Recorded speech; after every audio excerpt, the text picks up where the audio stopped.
Good morning, all. Good morning, ma'am. Good morning, ma'am. Okay, what we covered in the last lecture? Scope, objective, Scope objective, objectives. different types, source and types of errors. Source and type of errors. Okay, good. Accuracy. Precision. Precision. Okay, good. You all are remembering what we are covered in last lecture.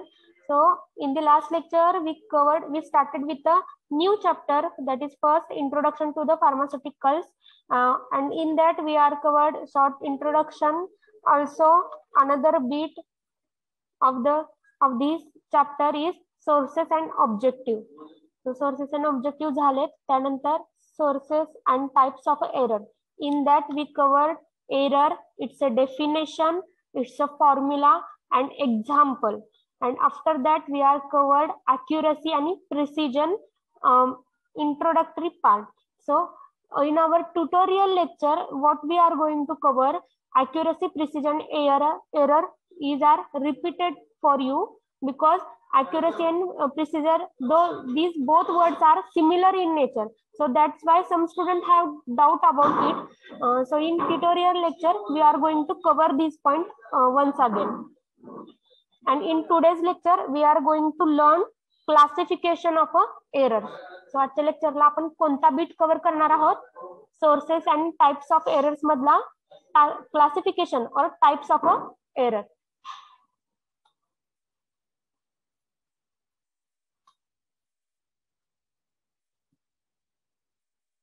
So screen is visible to all?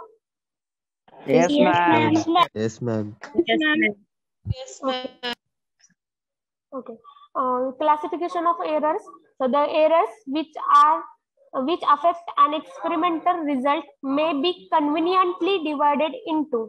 जे classification of error आहे त्याच्यामध्ये आपल्याला errors observe होतात. ते जे errors आहे त्यांचं इथं क्लासिफिकेशन दिलेलं आहे आणि यांचे मेन दोन टाइप आहेत. जेव्हा पण आपण एरर क्लासिफाय करतो, so in that we are conveniently divided into two types. The first type is systemic determinant non random error. तो फर्स्ट मेन टाइप कोणता आहे? Systemic determinant non random error. So this first class is again subdivided into three subclass or sub main class. So first is the instrumental error, second is the operational personal error, and third is the methodological error. And next main class is non-systemic intermittent random accidental errors. And second main class कोणता आहे? Non systemic intermittent random accidental error. हे दोन main class येतात. So first class मध्येच फक्त आपल्याला सब classification बघायला भेटतं. त्या सब क्लासिफिकेशन मध्ये तीन क्लासिफिकेशन आहेत: instrumental error, operational personal error, methodological error. So next we are going to start first classification. In that first is a systemic or determinant or a constant error. So हे जे नाव तुम्हाला दिलेले आहेत, systemic, determinant, constant, random, so हे सगळे काय आहेत? त्याचे सब नाम आहेत किंवा त्याला आपण ऑल्सो नोन एज असं म्हणतो. हे सगळं तुम्हाला एमसीक्यू साठी रिमेंबर करायचे आहेत. त्यानंतर first class is systemic determinate और constant error. Name itself indicating something. So जे नाव आहे त्याचं जे टायटल आहे तेच आपल्याला स्लाइटली इन्फॉर्मेशन ह्या एरर्स रिलेटेड देतं. जसं की सिस्टमिक म्हणजे काय की एखादी एक्सपेरिमेंट आपण परफॉर्म करताना कसा करतो? सिस्टमॅटिकली आपण तो परफॉर्म करतो. स्टेप बाय स्टेप आपण प्रोसेस करतो, त्यानंतर एक्सपेरिमेंट कंप्लीट होतो. मग ह्या गोष्टीला आपण काय म्हणतोय? सिस्टमिक. सो ही एरर कशी आहे? सिस्टमिक आहे. सो डिटर्मिनंट म्हणजे जरी एक्सपेरिमेंट परफॉर्म करताना समथिंग एरर्स तिथं ऑब्झर्व झाल्या किंवा एरर्स तिथं बाय मिस्टेकनली झाल्या तर ह्या कशा एरर आहेत, आपल्याला स्वतःला डिटरमाइन करता येऊ शकतात.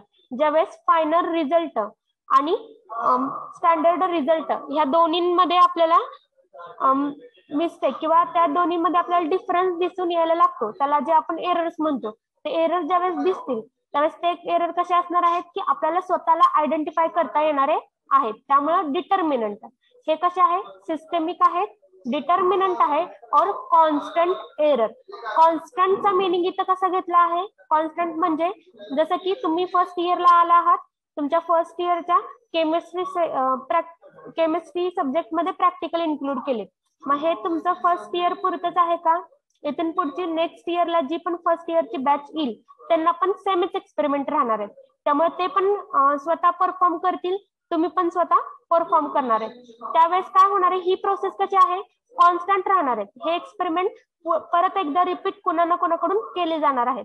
मग ज्यावेळेस एखादा न्यू पर्सन, अनएक्सपिरियन्स्ड पर्सन अशा एक्सपेरिमेंटला हँडल करतो त्यावेळेस त्याच्याकडून काही ना काहीतरी तिथं एरर्स होणार आहे. मग ह्या एरर कशा असतील, सारखी सेमच मिस्टेक कोण ना कोणतरी स्टुडंट परत परत करणार आहेत. त्यामुळे हे कन्सिस्टंटली एका फ्लोनी चाललेल्या वे मध्ये कुठेतरी आपल्याला एरर्स ऑब्झर्व होतात. आणि हे एरर कसे आहेत, डिटर्मिनंट आहेत, म्हणजे हे इझिली आपल्याला आयडेंटिफाय करता येतात. सो आपण परत एकदा क्रॉस चेक केलं तर आपल्याला हे एरर्स ऑब्झर्व होतात. सो हे समजलंय meaning, systemic, determinate and constant error. Yes, ma'am. Yes, ma'am. Yes, ma'am. Yes, ma'am. Yes, ma'am. Okay. Next बघा, these are those errors as the name implied are determinable and can be either avoided or corrected. हे error कसे आहेत, जसं नाव ते स्वतःच सांगतात, त्यांच्या heading वरूनच इट सेल्फ समथिंग एक्सप्लेनेशन आपल्याला देता येते. म्हणजे काय आहे, ऍज द नेम एम्प्लॉयड, जसं नाव आहे डिटर्मिनंट, सो डिटरमाइन करता येते, आपल्याला स्वतःला आयडेंटिफाय करता येऊ शकणारे एरर्स आहेत. And can be either avoided और करेक्टेड. मग हे जे एरर्स आहेत ते कसे आहेत, आपल्याला स्वतःला केअरफुली वर्क केल्यानंतर ना त्या मिस्टेक, त्या एरर आपण अवॉइड करू शकतो किंवा करेक्ट करू शकतो. ज्यावेळेस पण एखादा रिझल्ट आपल्याला फायनल रिझल्ट शो करायचा असतो त्यावेळेस आपण काय करतो, एक्सपेरिमेंट केल्यानंतर ज्या व्हॅल्यू आपण मेजर केलेत त्या व्हॅल्यू आपण कोणत्या ना कोणत्या तरी फॉर्म्युलामध्ये पुटअप करतो. सो तो फॉर्म्युलामध्ये कॅल्क्युलेशन मध्ये एखाद्या वेळेस मिस्टेक होऊ शकते आणि ती मिस्टेक आपण काय करू शकतो, after completion of experiment correct करू शकतो. त्यामुळं हे जे एरर आहेत ते कसे आहेत, डिटर्मिनेबल, आपल्याला ते आयडेंटिफाय करता येऊ शकतात. आयदर अवॉइडेड किंवा केअरफुली वर्क केल्यानंतर ना ते एरर आपल्याला अवॉइड करू शकता येतात. और करेक्टेड, जरी समजा एरर झाली तरी at that movement, at that point आपल्याला करेक्ट करता येऊ शकतो. सो ज्यावेळेस पण तुम्हाला सिस्टमिक, डिटर्मिनंट आणि कॉन्स्टंट एरर हा वर्ड येतो त्यावेळेस तुम्हाला मेन 3 पॉइंट रिमेंबर करायचे की ते कसे असणार आहेत, आपल्याला स्वतःला आयडेंटिफाय करून घेऊ शकता येतात, त्यानंतर आपण त्यांना अवॉइड करू शकतो आणि आफ्टर दॅट जरी समजा एरर झाली तरी त्यांना आपण करेक्ट करता येऊ शकतो. सो नेक्स्ट आहे, these errors are non random and occur when something is wrong with the measurement. हे एरर कसे आहेत, नॉन रँडम. सो रँडम म्हणजे, रँडम या वर्डचं मिनिंग आहे, मिनिंग माहिती आहे, कसे पण. ओके. रँडम म्हणजे इन रेग्युलर लँग्वेज आपण काय म्हणतो, रँडम म्हणजे कसं पण. सो ओके, कोणता पॉइंट कोणाला येईल आपल्याला माहित नसतं. So likewise non random. आता हे कसे आहेत, नॉन रँडम म्हणजे एनीवन,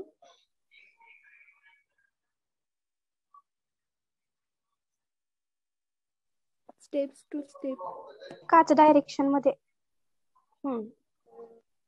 अजून बॉईज,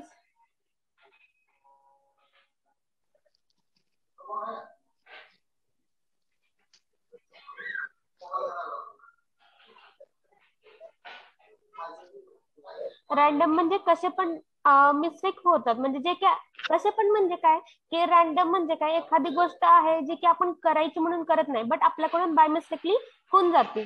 सो त्याला आपण काय म्हणतो की ही एखादी रँडम मिस्टेक आहे. आणि नॉन रँडम म्हणजे काय, ज्यावेळेस आपण एक्सपेरिमेंट परफॉर्म करतो त्यावेळेस एखादी गोष्ट आपल्याकडून काय होती, स्किप होती. and occur when something is wrong with the measurement. ह्या एरर्स कधी होतात? ह्या एरर्स आपण मेजरमेंट करत असताना बाय मिस्टेकनली तिथं होतात. ह्या नॉन रॅन्डम एरर आहेत की ज्यावेळेस तुम्ही फर्स्ट इयर मध्ये असता त्यावेळेस तुम्हाला इन्स्ट्रुमेंट हँडल करायचे माहित नसतात आणि काय होतं तिथं सगळ्या स्टुडंट कडून एकसारखेच जवळपास असलेल्या मिस्टेक होत राहतात. त्या मिस्टेकला आपण काय म्हणतो किंवा त्या एररला आपण काय म्हणतोय? Non random error. And occur when something is wrong with the measurement. मग या कधी होतील? ज्यावेळेस एखादी गोष्ट आपण मेजर करतो त्यावेळेस त्या मेजरमेंट मध्ये कुठेतरी आपल्याला प्रॉब्लेम तिथं दिसतो किंवा तिथं डिफरन्स आपल्याला बघायला मिळतो. So this errors may be addictive, multiplicative depending on the nature of the errors. ह्या कशा आहेत? ऍडिक्टिव्ह आहेत, मल्टिप्लिकेटिव्ह आहेत आणि कशावरती डिपेंड आहेत? Nature of the error. एररच्या nature वरती डिपेंड आहेत. नेक्स्ट आहेत सब types of determinant error. So again we have to learn sub types of this determinant error. So किती टाइप होते?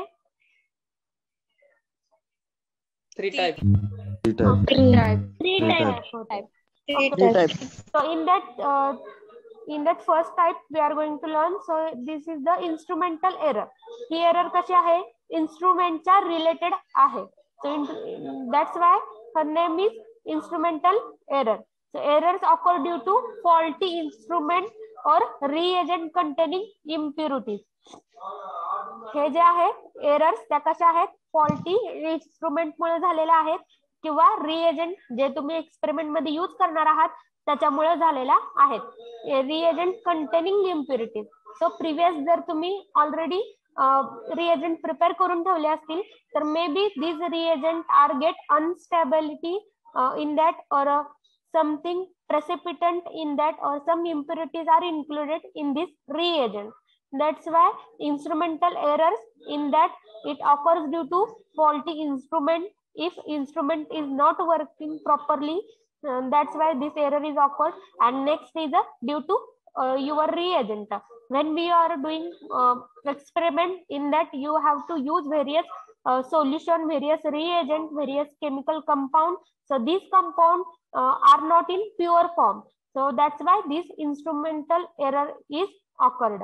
And after following factor are responsible for a such error. So some factors are commonly seen in instrumental error. In that first is a balance arm of a unequal length. So जो balance आहे जो generally आपण balance बघतो तो daily life मध्ये जो balance बघतो तो त्याच्यामध्ये दोन आपल्याला काय दिसतात? बघितला बॅलन्स जे की नेहमी फार्मर यूज करतात. No ma'am. No ma'am. तुम्ही वजन No, काटा ma'am. बघितला आहे का? Yes ma'am. Yes, ma'am. Yes, ma'am. Yes ma'am. For this is the common example when we are going to purchase a vegetable. So these farmers or these people contain a balance. So these balance contain two arms. जसं की आपल्याला माहिती आहे commonly जर तुम्ही भाजी मंडईमध्ये गेला असेल तर ते मेजर करताना जो बॅलन्स आर्म यूज करतात त्याच्यामध्ये दोन तुम्हाला तिथं लेंथ किंवा दोन काय दिसतात? पारडे दिसतात. सो तशा टाइप मध्ये जर तुम्ही काही मेजरमेंट करत असाल तर तिथं एरर कोणती होणार आहे? Balance arm of unequal length. तर त्यांची लेंथ जर कमी जास्त असेल तर मेजरमेंट करताना सुद्धा तिथं काय होणार आहे? फ्लक्च्युएशन किंवा व्हेरिएशन तिथं ऑकर होणार आहेत. अँड नेक्स्ट इज अनकॅलिब्रेटेड और इम्प्रॉपरली कॅलिब्रेटेड वेट.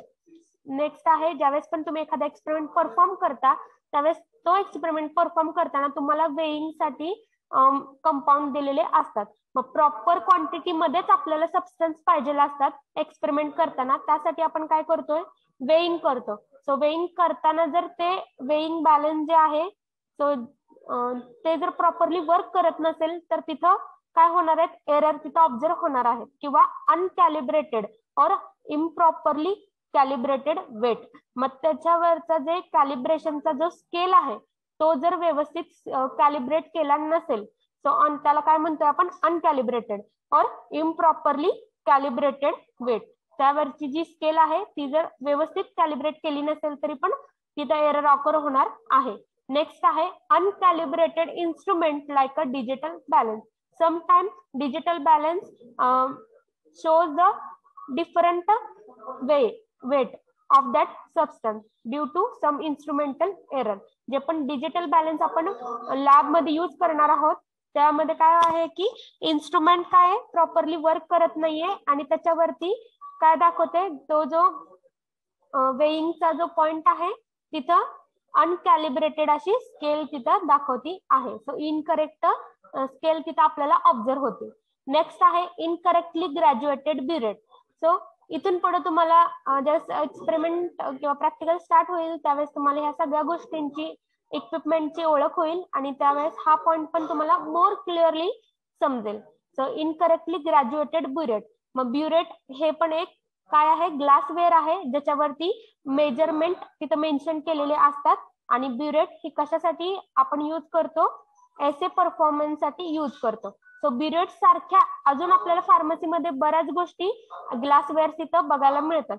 तर त्यांचं जर व्यवस्थित कॅलिब्रेशन केलेलं नसेल किंवा त्याच्यावरचे जे मार्क्स आहेत ते जर व्यवस्थित नसेल इम्प्रॉपरली कॅलिब्रेट केलेलं असेल इनकरेक्टली कॅलिबर केलेला असेल तर काय होणार आहे तिथं आता आपल्याला मिस्टेक्स तिथं दिसणार आहेत किंवा त्याच्यामुळं आपल्याला आपल्या एक्सपेरिमेंट मध्ये काय होणार आहेत एरर ऑब्झर्व होणार आहेत.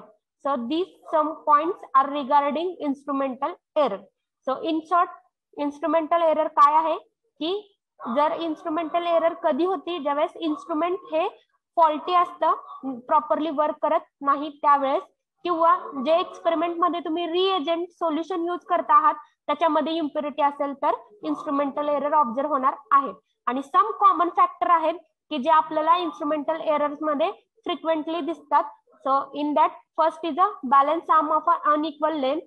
Next is a uncalibrated or improperly calibrated weight and uncalibrated instrument like a digital balance, incorrectly graduated burette. These can be avoided by using calibrated weight, glassware and pure reagent. मग ह्या ज्या mistake आहेत किंवा ह्या ज्या errors आहेत त्या आपल्याला काय करता येणार आहेत करेक्ट करता येणार आहेत. मग त्या करेक्ट कशा करायच्या by using calibrated weight by using correct glassware with a calibrated glassware and third is a pure reagent. So जे रिएजंट इम्प्युरिटी फॉर्म मध्ये आहेत त्यांना प्युअर फॉर्म मध्ये किंवा ज्यावेळेस तुम्हाला लागणार आहे त्यावेळेस तुम्हाला ते रिएजंट प्रिपेअर करून घ्यायचे आहेत. So this is a first instrumental error. And next is अ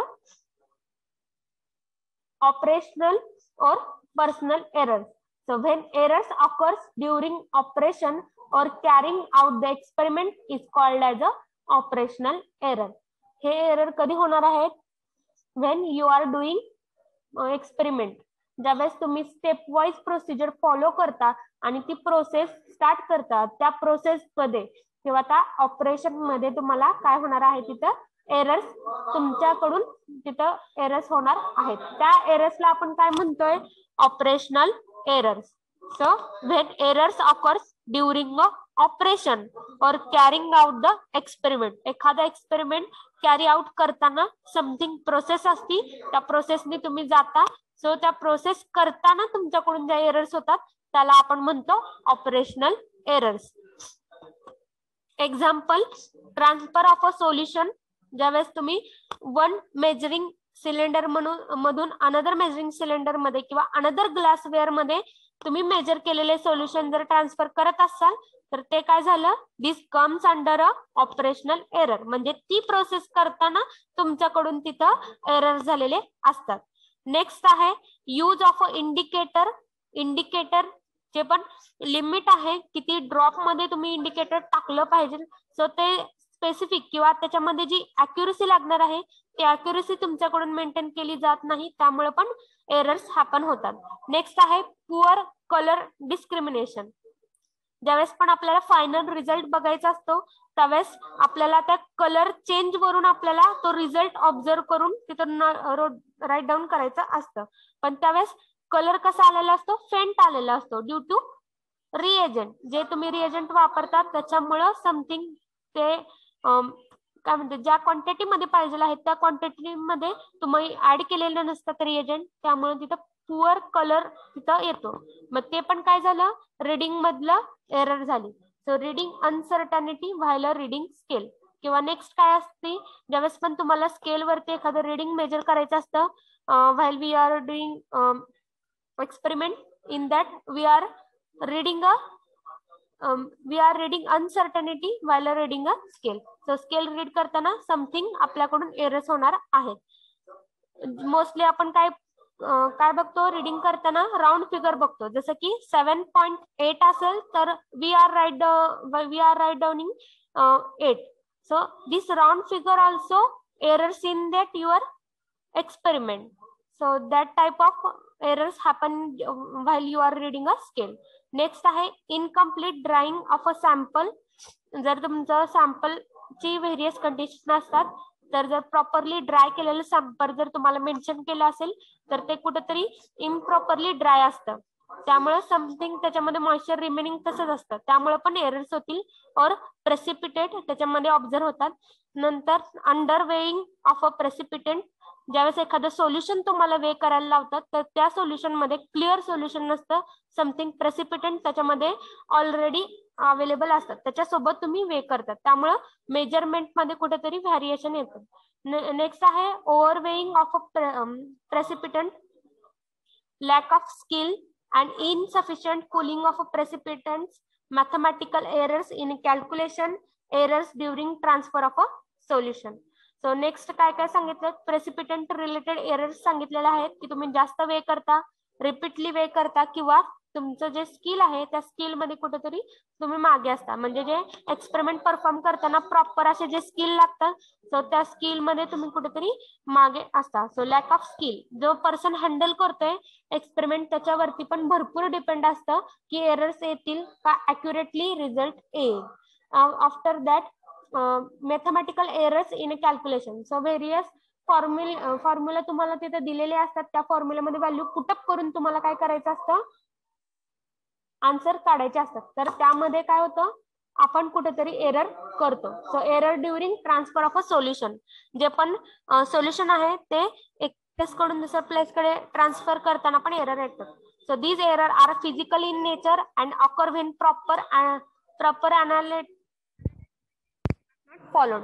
मग ह्या एरर कधी होतील, ज्यावेळेस जे पर्सन हँडल करतोय त्याच्याकडून ह्या सगळ्या एरर होतील. तो जर प्रॉपर वेनी किंवा ज्या मेथड सांगितली आहे त्या मेथडनी जर तो गेला नाही तर तिथे एरर्स ऑब्झर्व होतील. So occur when proper analytical technique are not followed. जी मेथड सांगितली, जी अनालिटिकल टेक्निक सांगितली, त्या टेक्निक मध्ये जर त्या टेक्निकनी जर तुम्ही नाहीत गेलात तर एरर मोस्टली हॅपन होतात. नेक्स्ट आहेत error for which individual analyst is responsible and are not connected with the method is called a personal error. So here is two definition regarding operational error. Operational error कधी होतील,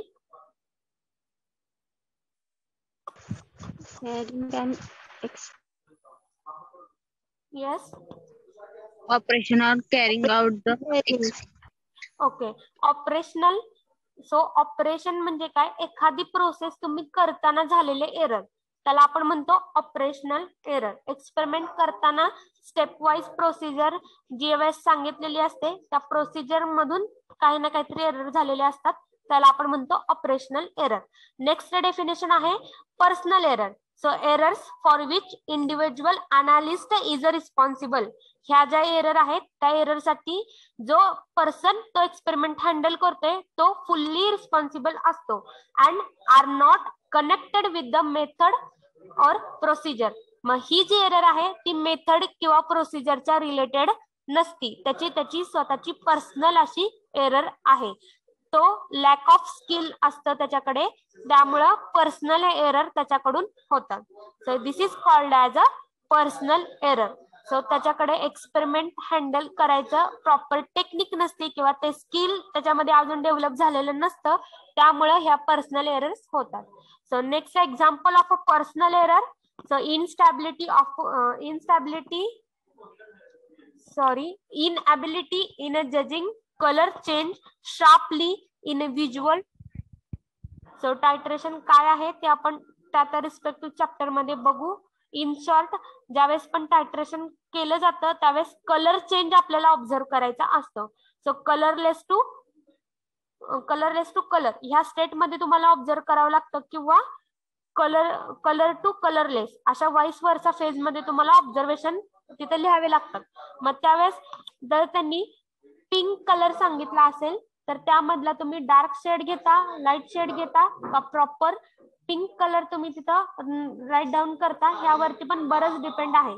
त्यामुळं in ability in a judging, त्यामुळं judging colour change, जे पण colour change त्या टायट्रेशन मध्ये होत आहेत ते मेजर करताना, ते जज करताना कुठेतरी तुमचे स्किल कमी पडतात, त्याला म्हणतात personal error. So this is the example. Next is a error in a reading a burette. ज्यावेळेस पण ब्युरेट आहे त्या ब्युरेट मध्ये व्हेरियस मार्क असतात, 1 ml 2 ml 3 ml. ते ml मध्ये मेजर करताना, ते रीडिंग तिथले बघताना तुमचं काय होतं, मेजरमेंट कुठेतरी चुकतात. So recently I am telling about example of a burette is 7.8 असेल तर तुम्ही रीडिंग मध्ये फिगर आउट करता, सो 8 लिहिता, किंवा 7.2 असेल तर 7.5. सो लाईकवाईज ज्यावेळेस तुम्ही फिगर आउट करता एखादे नंबर तर तिथं पण पर्सनल एरर होती. So up to this you have clear with the point? Yes, ma'am. Yes, ma'am. Yes, ma'am. Okay, next बघा, methodological errors. So these are the most serious errors of analysis.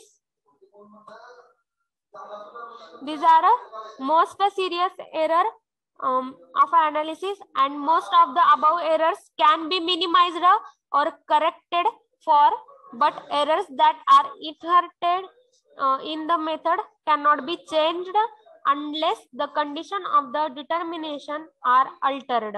ह्या method कशा आहेत, methodological error.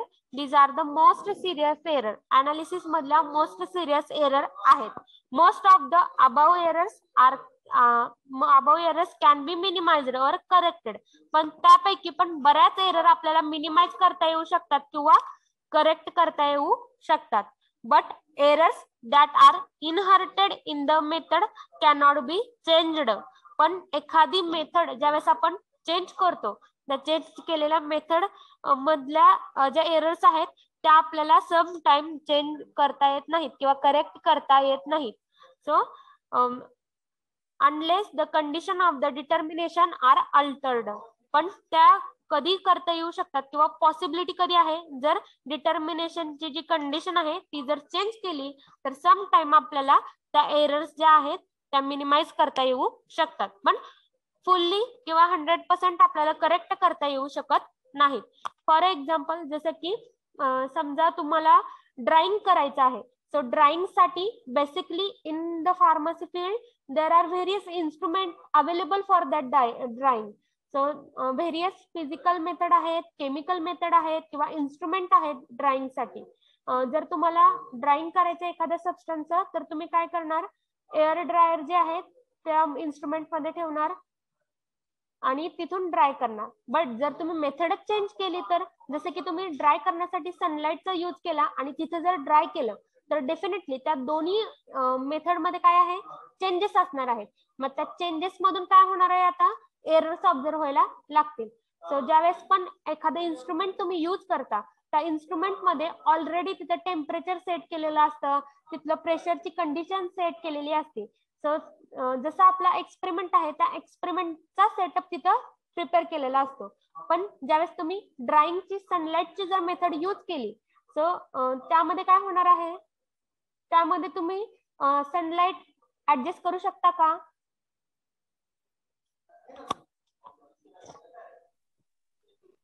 Drawing मध्ये जर दोन method use केला, एक instrumental आणि एक नॅचरल सनलाइटची जर प्रोसेस यूज केली, तर सेकंडची जी प्रोसेस आहे, ज्यावेळेस तुम्ही सनलाइट मध्ये ते ड्राय करायला ठेवता त्यावेळेस तुम्हाला सनलाइट चेंज करता येतं का, जेवढं पाहिजे तेवढं? No, ma'am. No, ma'am.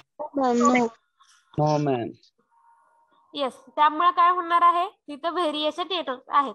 त्या व्हेरिएशनला किंवा त्या एरर्सला आपण काय म्हणतोय, मेथॉडॉलॉजिकल एरर. म्हणजे एखादी मेथड जी आहे त्याच्यापेक्षा दुसरी जर मेथड आपण यूज केली तर त्या दोन्ही मधला कुठे ना कुठेतरी आपल्याला डिफरन्स दिसायला लागतो. नेक्स्ट आहे, for example errors occur due to the coprecipitation of impurities. Errors कधी होतील, ज्यावेळेस को प्रेसिपिटेशन आपल्याला ऑब्झर्व होईल त्या सोल्युशन मध्ये, ते इम्प्युअर फॉर्म मध्ये असतील त्यामुळे होतील. मेथड चेंज केल्यामुळे त्याच्यासोबत इम्प्युरिटी पण आल्या आणि इम्प्युरिटी को प्रेसिपिटेशनच्या फॉर्म मध्ये तिथं आपल्याला ऑब्झर्व होतील. नेक्स्ट आहे साइड रिॲक्शन. ज्यावेळेस पण एखादी रिॲक्शन तुम्ही तिथं हॅपन करता, सोल्युशन एकमेकात मिक्स करताय, म्हणजे डेफिनेटली तिथं कोणती ना कोणती तरी रिॲक्शन हॅपन होणार आहे. सो त्या रिॲक्शन मधून सम साइड प्रोडक्ट आपल्याला किंवा बाय प्रोडक्ट मिळतं. ते बाय प्रोडक्ट मुळे पण तिथे एरर्स ऑब्झर्व होतील किंवा post precipitation in gravimetric analysis. So gravimetric analysis मध्ये तयार झालेले पोस्ट प्रेसिपिटेशन पण हे पण कशाच्या अंडर येतं, मेथॉडॉलॉजिकल एरर्स. तर व्होलटायझेशन, ह्या व्हेरियस ज्या प्रोसेस आहेत त्या प्रोसेस आपण एक्सपेरिमेंट करताना करत असतो, त्यामध्ये एरर्स होणार आहेत. Example, in a titrimetric analysis errors occurs due to failure of a reaction, side reaction, the reaction of a substance other than a constituent being determined, the difference between the observed end point and the stoichiometric equivalence point of a reaction. So sometimes a correction can be simply by taking blank reading to identify impurities introduced by the solvent and reagent. So example मध्ये काय सांगितलंय की example तुम्हाला मेथॉडॉलॉजिकल एररचं दिलेलं आहे. ज्यावेळेस पण तुम्ही टायट्रोमेट्रिक अनालिसिस करता त्यामध्ये काय होतं, रिॲक्शन ज्यावेळेस हॅपन होतात तर त्या रिॲक्शन कम्प्लिटली होत नाहीत. कधी कधी ते रिॲक्शन पूर्ण होत नाही. जेवढा आपल्याला प्रोडक्ट पाहिजे असतो क्वांटिटीमध्ये तेवढ्या क्वांटिटीमध्ये मिळत नाही. म्हणजे त्यामध्ये यूज केलेले रिएजंट असतील किंवा रिएजंट जरी तुम्ही व्यवस्थित यूज केले असतील पण समटाइम काय होतं की तिथे साइड प्रोडक्ट तयार होतात. म्हणजे त्याच रिॲक्शन मधून तुम्हाला दोन प्रोडक्ट ऑब्झर्व होतात. त्यामुळं जो प्रोडक्ट आहे, जो मेन प्रोडक्ट आहे, जो तुम्हाला पाहिजे त्याचं वेट कुठंतरी कमी झालेलं असतं. सो ह्या सगळ्या काय आहेत, मेथॉडॉलॉजिकल एरर आहेत. मेथड चेंज केल्यामुळं अशा टाइपचे एरर्स आपल्याला ऑब्झर्व होतात. So due to failure of a reaction complete होत नाहीये, रिॲक्शन कुठेतरी फेल होती त्यामुळे एरर होतो. साइड रिॲक्शन होती किंवा साइड प्रोडक्ट तिथं आपल्याला ऑब्झर्व होतात त्यामुळे एरर होती. The reaction of a substance other than constituent being determined, the difference between observed end point and the stoichiometric equivalence point of a reaction. Next काय आहे, Hrishikesh mute your self.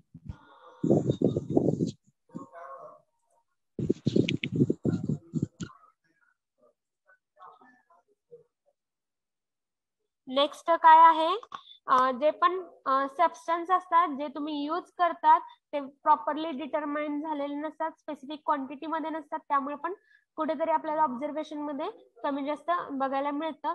आणि difference between end point, जो end point आहे जो आपल्याला determine करायचा आहे so त्याच्यामध्ये कुठेतरी फ्लक्च्युएशन येतं, त्यामुळे पण ही एरर होती. The stoichiometric equivalence point of a reaction.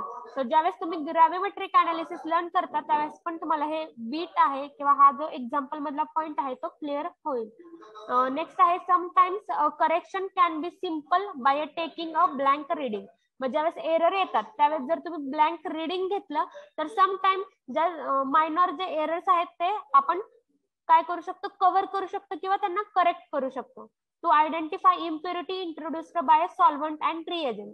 जर सॉल्व्हंट किंवा रिएजंट मध्ये इम्प्युरिटी आहे त्यामुळं जर एरर्स होत असतील तर सिम्पली आपल्याला काय करायचं आहे, ब्लँक रिडिंग घ्यायचं आहे. सो त्याच्यामुळे पण आपल्याला जे मायनॉर एरर आहेत ते करेक्ट करता येऊ शकतात. When errors become intolerable another approach to the analysis must be made. but sometimes we focus to accept a given method in absence of a better one. मग आपण काय करतो, जी प्रोसिजर सांगितली किंवा जी मेथड सांगितली मोस्ट ऑफ द टाइम त्याच मेथडने आपण जातो जी मेन्शन केलेली आहे, पण त्याच्यापेक्षा पण अजून अॅक्युरेट प्रिसाइज अशी मेथड अवेलेबल असते करंटच्या कंडिशन मध्ये, पण त्यावरती आपण फोकस करत नाही. त्यामुळे त्यात सिमिलर टाईपच्या एरर्स आपल्याला रिपीटेडली ऑब्झर्व व्हायला लागतात.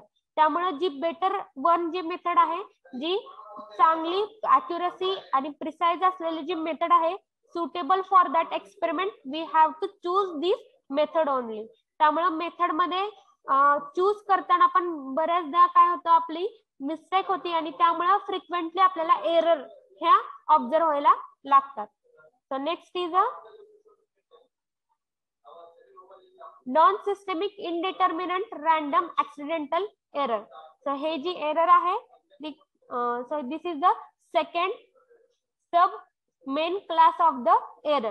So non systematic indeterminate random accidental error. So non systemic म्हणजे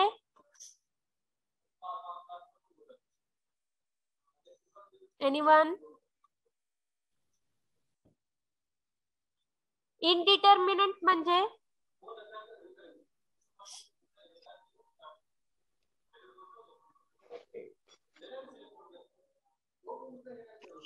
नाही. yes.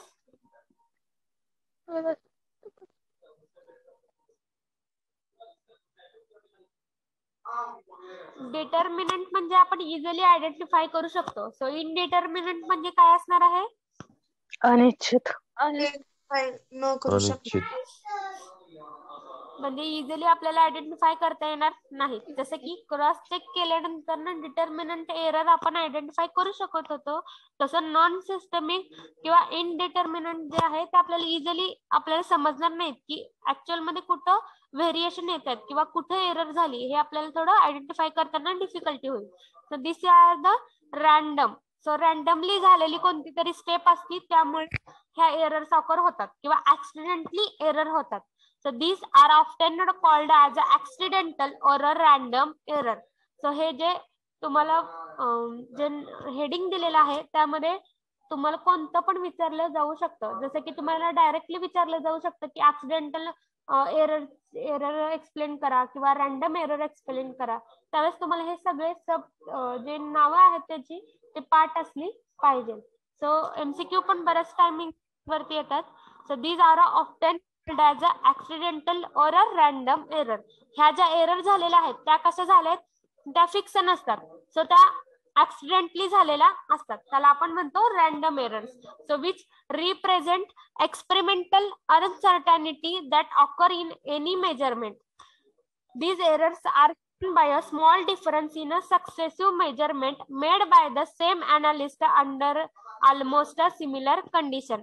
ज्यावेळेस पण एखादा आपण एक्सपेरिमेंट परफॉर्म करतो त्यावेळेस सायंटिस्ट काय करतात, एकच एक्सपेरिमेंट 3-4 टाइम्स रिपीटेडली करतात, कारण त्यांना काय पाहिजे असतं, रिझल्ट मध्ये अॅक्युरसी पाहिजे असते.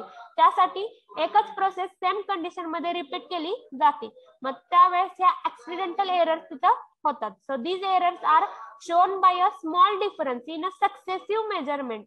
सो सक्सेसिव्ह म्हणजे नेक्स्ट ज्यावेळेस आपण मेजरमेंट करतो त्याला, सो स्टेप बाय स्टेप जे आपण मेजरमेंट करतो त्याला सक्सेसिव्ह मेजरमेंट म्हणतात. सो स्मॉल डिफरन्स त्या मेजरमेंट मध्ये कुठेतरी आलेला असतो, made by the same analyst. त्याच अनालिस्ट कडून रिपीटली प्रोसेस केल्यामुळे त्याच्याकडून स्मॉल एरर्स तिथे झालेले असतात आणि ते एरर कसे असतात, ऍक्सिडेंटली कुठेतरी मिस्टेक असते. So these error can not be predicted और डिटर्मिन्ड. मग अशा ज्या एरर्स आहेत ते आपल्याला प्रेडिक्ट करता येत नाहीत किंवा सांगता येत नाहीत पटकन किंवा इझिली आयडेंटिफाय होत नाहीत. So this is called accidental or non-systemic error. So however they can be considerably reduced by careful work. पण ह्या ज्या एरर्स आहेत त्या आपण मिनिमाइज करू शकतो. कसे मिनिमाइज करू शकतो, by reducing considerably reduced by careful work. ज्यावेळेस तुम्ही काळजीपूर्वक एक्सपेरिमेंट हँडल करता त्यावेळेस त्या मिनिमाइज होतात. and by the increase in the number of a repeated determination. किंवा तुम्हाला अदर काय करायचं आहे, तोच एक्सपेरिमेंट ज्यावेळेस तुम्ही 3 टाइम्स रिपीट करता त्याच्याऐवजी तोच एक्सपेरिमेंट तुम्हाला 10 टाइम्स रिपीट करायचा आहे. त्याचा जो एक्सपेरिमेंटचा रिपिटेशनचा जो नंबर आहे तो इन्क्रीज करायचा आहे. त्यामुळे ह्या एरर्स काय होतील, मिनिमाइज होतील. This kind of errors mainly affect the precision of a measurement. पण अशा टाइपच्या एरर्समुळे काय होतं, प्रिसिजन आहे मेजरमेंट मधलं त्याच्यावरती आपल्याला इफेक्ट होताना दिसतं. So this kind of errors mainly affect the precision of a measurement. Next example, during the course of a series of a replicate measurement, the temperature might fluctuated slightly. So ह्यामध्ये काय सांगितलं example मध्ये, ज्यावेळेस पण एखादा आपण experiment करतो त्यावेळेस रिपीट मोड वरती करतो त्यावेळेस टेम्परेचर ऍडजस्ट करताना कुठेतरी फ्लक्च्युएशन असतात slightly. So this would be cause a slight variation in the volume associated with the use of a pipette or a burette.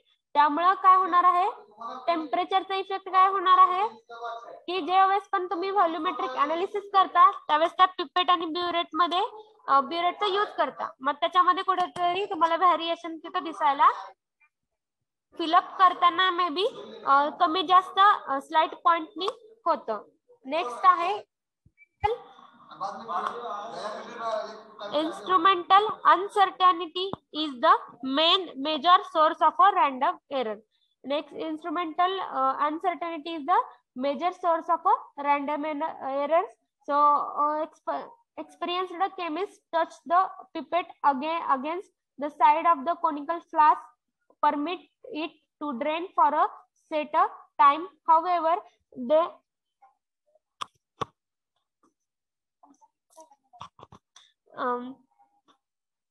however, the way in which they do this and the time which is allotted for a draining may vary even if only slightly. This variation will causes a variation in the volume delivered. ज्यावेळेस पण तुम्ही experiment handle करता त्यावेळेस तुम्ही pipette, burette, other ग्लासवेअर use करतात. तर example मध्ये काय सांगितलंय, जो एक्सपिरियन्स्ड केमिस्ट आहे तो काय करेल, पिपेटनी तो सोल्युशन सक करेल आणि कोनिकल फ्लास्क मध्ये ट्रान्सफर करताना त्या कोनिकल फ्लास्कला स्लाइटली टिल्ट करेल आणि साइडनी तो काय करेल, सोल्युशन त्या कोनिकल फ्लास्क मध्ये ड्रेन करेल. पण त्याच ऐवजी जर समजा कोण अनएक्सपिरियन्स्ड जर कोण पर्सन असेल तर तो काय करेल, ते प्रोसेस करताना कुठेतरी स्लाइटली मिस्टेक त्याच्याकडून होईल, स्लाइटली ऍक्सिडेंटली त्याच्याकडून काय होईल, ते जे कोनिकल फ्लास्क आहे तो फ्लास्क प्रॉपरली तो हँडल करणार नाहीये किंवा जो टाइम आहे जेवढ्या टाइम पर्यंत त्याला सोल्युशन ड्रॉप बाय ड्रॉप सोडायचं आहे सो ते ड्रॉप बाय ड्रॉप तो काय करणार आहे, सोडणार नाहीये. सो स्लाइटली इथं कुठेतरी मिस्टेक होणार आहे. सो किती ड्रॉप त्याच्यामध्ये टाकायचे त्याच्यामध्ये इनकरेक्टनेस असणार आहे. त्यामुळे ह्या एररला आपण काय म्हणतोय, ऍक्सिडेंटल एरर. सो त्यांनी ते मुद्दामून केलेलं नसतं बट बाय ऍक्सिडेंटली त्याच्याकडून एखाद्या टायमिंगला फास्ट टायमिंगनी ते सोल्युशन त्या कोनिकल फ्लास्क मध्ये ड्रेन केलं जाईल किंवा एखाद्या वेळेस फारच स्लो टाइमनी त्याच्याकडून ते केलं जाणार आहे. त्या एरर्सला आपण डिटरमाइन पण करू शकत नाही, त्यामुळे ह्याला आपण काय म्हणतो, ऍक्सिडेंटल एरर और रॅन्डम एरर. सो इथपर्यंत सगळ्यांना Yes, ma'am. Yes, ma'am. Okay, we will stop here. In tutorial lecture, we again revise all this bit in detail with video. So thank you for your patience. Thank you, Next ma'am. lecture is conducted by Dangi madam. Thank you, ma'am. Okay. Thank you, Thank you, ma'am. Thank you, ma'am.